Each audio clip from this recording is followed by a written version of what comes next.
Nice coaching centre Doga में आप सभी विद्यार्थियों का स्वागत है।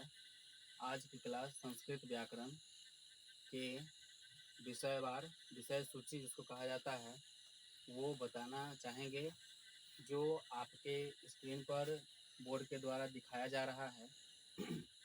इसमें संस्कृत व्याकरण के किस किस टॉपिक से कितने प्रश्न आएंगे वो भी बताया जाएगा, और किस किस टॉपिक से प्रश्न पूछा जाता है, और हम क्या क्या आपको बताएंगे आने वाले आगामी वीडियो में। ये सारी जानकारी आपको इस वीडियो के माध्यम से दिया जा रहा है। हम पहले संस्कृत व्याकरण पाठ्यक्रम बता रहे हैं। संस्कृत व्याकरण में क्या क्या पढ़ाएंगे, क्या क्या पढ़ाना चाहेंगे हम। सबसे पहले हम ये बताना चाहेंगे कि संस्कृत व्याकरण में हम संस्कृत व्याकरण के बारे में परिचय देंगे कि व्याकरण क्या है, व्याकरण की परिभाषा क्या होता है, व्याकरण किसे कहते हैं, व्याकरण पढ़ने से हमको क्या शिक्षा मिलती है, व्याकरण पढ़ने से हमको क्या फायदे हैं, क्या लाभ है व्याकरण पढ़ने से।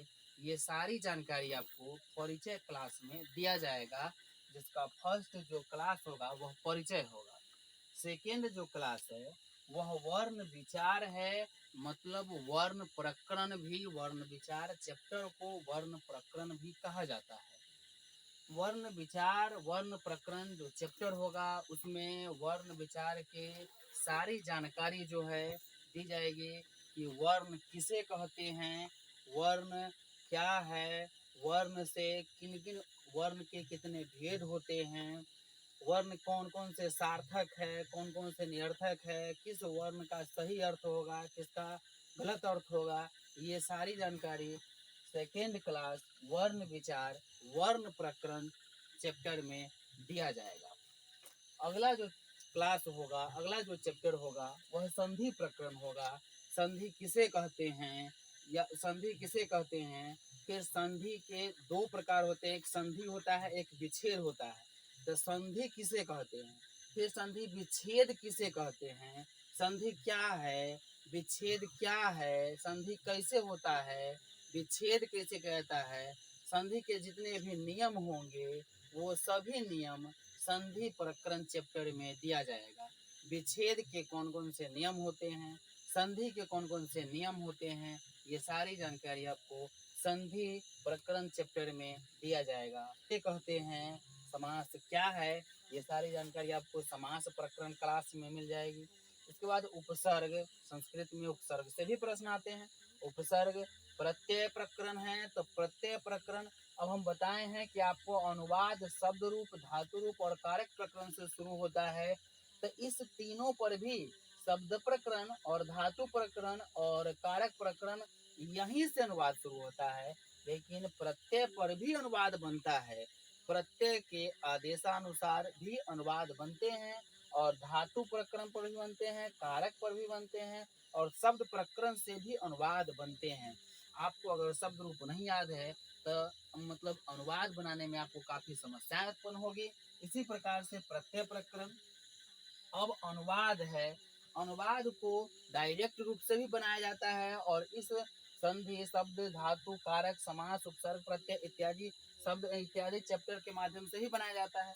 और अनुवाद को डायरेक्ट रूप से भी समझाया जाता है, समझा जाता है, पढ़ा जाता है, पढ़ाया जाता है, बनाया जाता है, डायरेक्ट अनुवाद में भी होता है।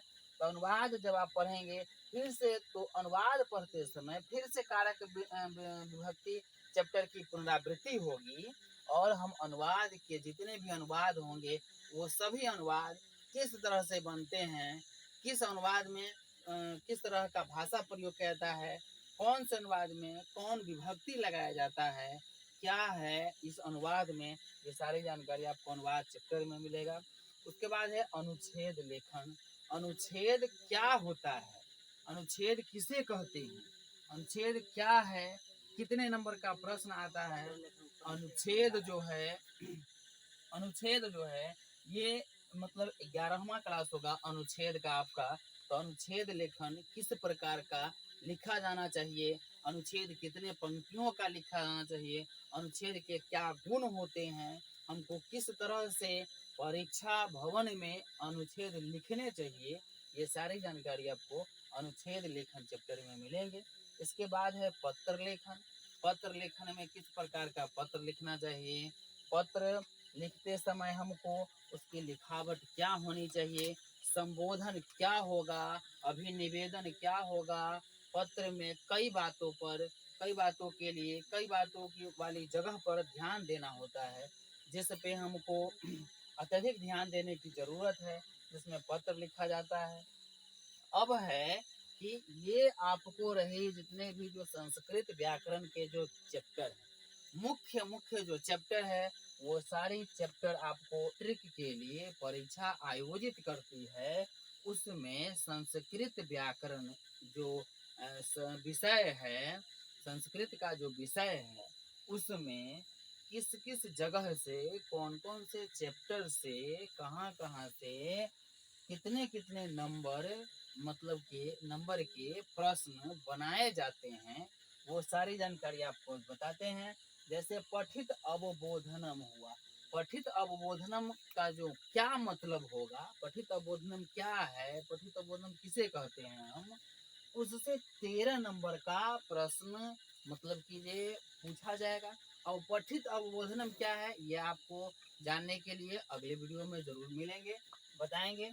अब इसके बाद जो है पत्र लेखन है। तो पत्र लेखन हम यहाँ भी बताए हैं, जैसे यहाँ भी बताए हैं कि पत्र लेखन क्या है। तो पत्र लेखन किस प्रकार से लिखा जाना चाहिए। इस पत्र लेखन से 8 नंबर का प्रश्न रहेगा। 8 नंबर से अधिक का प्रश्न नहीं रहता है, 8 नंबर का ही प्रश्न रहता है। इसके बाद अनुच्छेद लेखन। अगर आप ये वीडियो देख रहे हैं, फिर से ये वीडियो देख रहे हैं, तो आपको ज़्यादा फायदा करेगा, क्योंकि यहाँ पर भी अनुच्छेद लेखन और पत्र लेखन है, और यहाँ पे भी अनुच्छेद लेखन और पत्र लेखन दोनों है। आपको ज़्यादा देखने से ज़्यादा फायदा मिलेगा। अब है व्याकरण अनुवाद। अब व्याकरण अनुवाद कहने का मतलब, ये व्याकरण अनुवाद जो होगा 25 नंबर का, यह धातु, प्रकरण, कारक और प्रत्यय, ये 3 चैप्टर महत्वपूर्ण रखता है इस अनुवाद के लिए। ऐसे ये 60 नंबर है, आप देख रहे हैं, ये 60 नंबर का जो बनाया गया है पठित अवबोधनम, ये 60 नंबर व्याकरण से है। सिर्फ 10वीं वर्ग में 60 नंबर व्याकरण से पूछा जाता है। और कहाँ कहाँ से व्याकरण से पूछा जाता है, ये सारी जानकारी आपको दिया जाएगा। कि पठित अवबोधनम से 13 नंबर पूछा जाएगा, पत्र लेखन से 8 नंबर, अनुच्छेद लेखन से 7 नंबर, व्याकरण अनुवाद से 25 नंबर पूछा जाएगा, मौखिक से 7 नंबर। अब मौखिक नहीं पूछा जाता है, मौखिक को इसी इसी किसी न किसी टॉपिक में प्रश्नों की संख्या बढ़ा दिया जाता है और कंप्रोमाइज कर दिया जाता है 2-3 नंबर का इधर उधर करके। इसके बाद है अब पठित अवबोधनम है, पठित बोधनम। देखिए ये प्यूसम भाग 1, प्यूसम कहते हैं किताब को, किताब का नाम जो होगा 10वीं वर्ग के संस्कृत व्याकरण, संस्कृत का जो किताब है, वह किताब का नाम, उस किताब का नाम प्यूसम है। और प्यूसम 2 भागों में बांट दिया गया है बिहार बोर्ड के द्वारा। तो बिहार बोर्ड शिक्षा विभाग ने इस किताब को 2 भागों में बांटा है। अब भाग 1 है और भाग 2 है। तो भाग 1 में 40, भाग 1 और 2, आपको धन्यवाद।